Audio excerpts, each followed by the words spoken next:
Ngiyimbongikazi.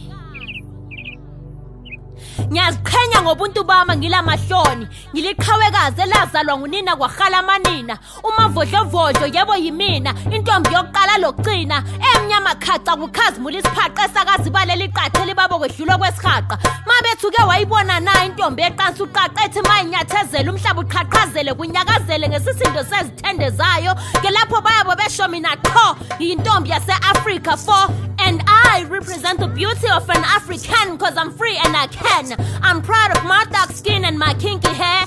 I embrace my Africanness. I'm a gorgeous daughter of the Ndebele soil. I will die and gladly lie underneath the Zimbabwean soil where my black people toil. See, I'm not just a woman, but I'm beautiful, unique and I'm special. I refuse to accept that I need brighter skin to be one of a kind. And I refuse to prettify myself cause my identity has already been defined. My name is AWA, African Women Arise. And these are my spoken words.